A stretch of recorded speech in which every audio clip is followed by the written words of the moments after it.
enters into second part of small intestine. अब खाना उसके नीचे वाले पार्ट में जाएगा, where देखो बेटा वहां पे क्या होगा, ग्लैंड होंगे. देखो नाम से पता चल रहा है ना, इंटेस्टाइन के ग्लैंड है तो कौन से ग्लैंड होंगे, इंटेस्टाइनल ग्लैंड्स. जूस कौन सा होगा बेटा, इंटेस्टाइनल जूस. अच्छा अब देखो ये 3 काम करेगा. पहला काम फाइनल डाइजेशन का काम करेगा. यहाँ पे क्या होगा बेटू, फाइनल कंप्लीट डाइजेशन हो जाएगा.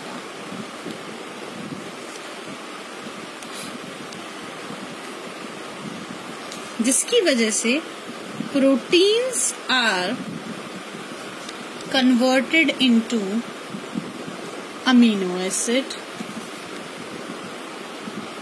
carbohydrates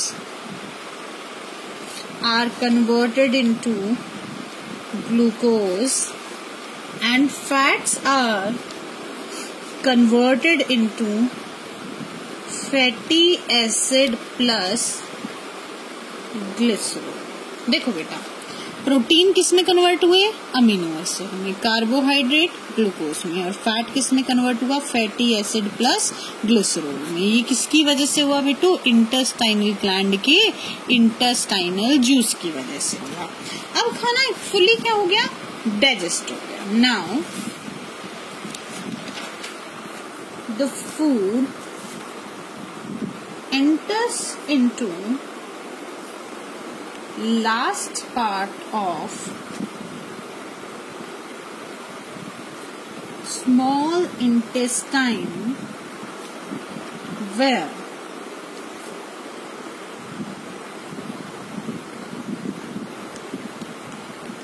absorption takes place. देखो बेटा अब खाने के क्या होगा, एब्जॉर्प्शन होगा. देखो बेटू जो last part of small intestine है उसका डिजाइन चेंज होता है. देखो last part of small intestine is designed for absorption of food. खाना एब्जॉर्ब हो सके इसके लिए वहां का डिजाइन चेंज होता है. कैसे चेंज होता है बेटू, पहला होता है it is highly vascular. Vascular होता है, वस्कुलर का मतलब contains blood vessels to absorb food. देखो बेटा खाना एब्जॉर्ब होगा तो बॉडी में, पूरी बॉडी के अंदर कैसे ट्रैवल करेगा, with the help of blood travel करेगा. तो जहां पर एब्जॉर्प्शन होगा वहां पर भैया वो क्या होगा, हाईली वस्कुलर होगा. दूसरी चीज क्या कहते हैं देखिए, सेकंड पार्ट कहता है, सेकंड या फिर सेकंड क्या कहूंगी, सेकंड डिजाइन कैसे चेंज होता है, finger like projections known as villi and microvilli are present that increases surface area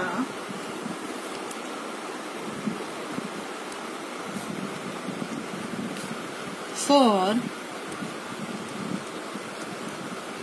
absorption of. देखो बेटा क्या होता है, छोटे छोटे फिंगर जैसे स्ट्रक्चर प्रेजेंट होता है. अब ऐसे समझना बेटू, ये मेरा हाथ है, ऐसे देखना, ये इतनी सी जगह थी, पर इस जगह में अगर फिंगर जैसे स्ट्रक्चर निकल गए तो ये इतनी सी जगह मॉडिफाई हो गई. ये प्लस ये प्लस ये प्लस ये दिख रही है, ये आपको फिंगर्स जैसी जगह, ये सारी बन जाएंगी. दूसरी बात ये समझो, these are villi, area increase हो गया.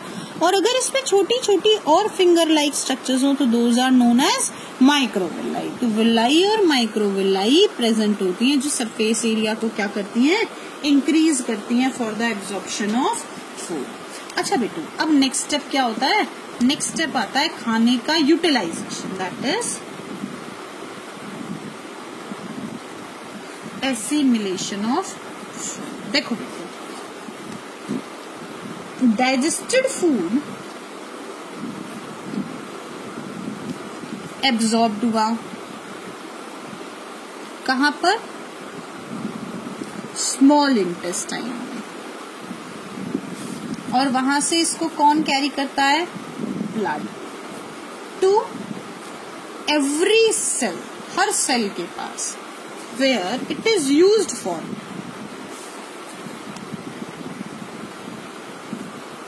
इट इज यूज्ड और यूटिलाइज्ड फॉर,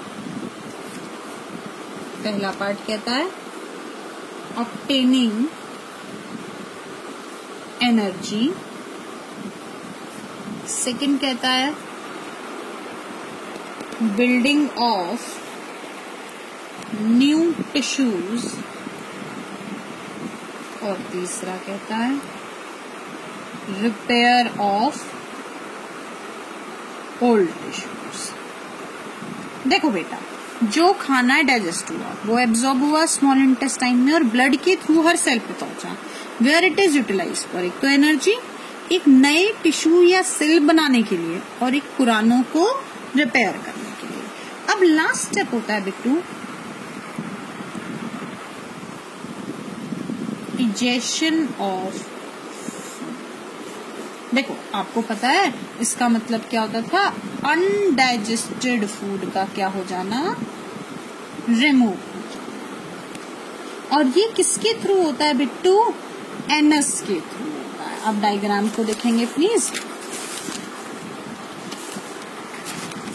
ये देखो, ये नीचे नीचे जो हमने बनाया था, this is the anus, anus के थ्रू आपका अनडाइजेस्टेड फूड बाहर आ जाता है, and it is the exit of undigested food is controlled by